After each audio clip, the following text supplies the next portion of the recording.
This is Jamey Boyum at Longview City Hall, and I'm here with Jonathan Wilcoxson, who's with LeTourneau University.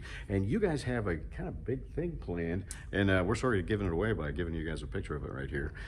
So what exactly is this? Yeah, it's still very much in the dream phase, something we're looking forward to. We're still in planning and looking for approvals, so that's why we're here today. It's something we're putting out to some donors to see if it gains traction, but it's something that we really hope could come to fruition sometime in the next number of years. It's an air dome, so an air-inflated indoor athletic facility.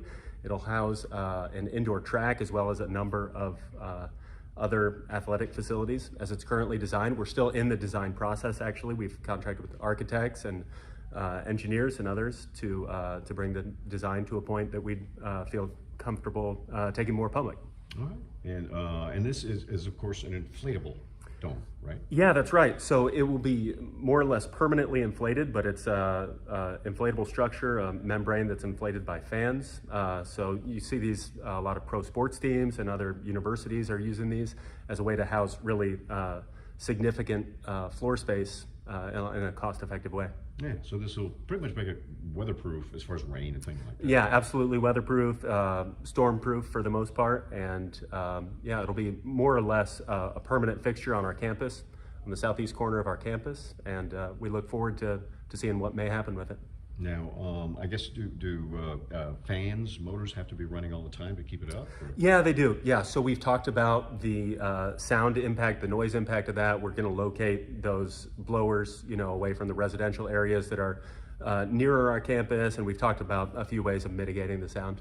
Okay, all right. And then, what if there's a power failure? Is there going to be an issue with that? Yeah, I don't think so. These are designed to inflate slowly to be able to get everyone out and a number of hours they'd stay inflated, so it shouldn't be a safety issue there. Yeah, I think I heard you mention like half a day or something to deflate. Yeah, it would be a number of hours. Yeah. So it's pretty much semi-permanent then, I guess.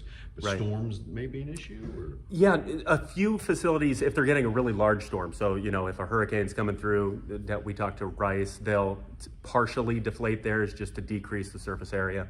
To keep it from blowing around as much, really to keep it from damaging the structure more than anything.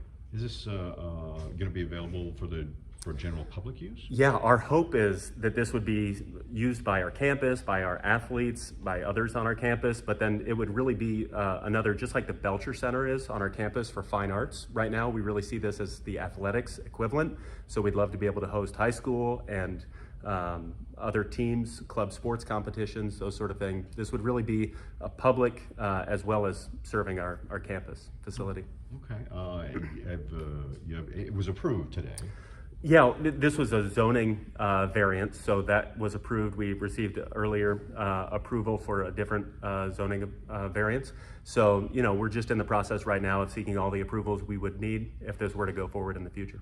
Okay, and how tall is it? It's about 90 feet tall at the apex. That apex is, a very thin line right down the center of the dome, so most of it isn't that tall, but 90 feet, so about the same height as the Belcher Center on our campus right now. Okay, so there's plenty of room for javelin.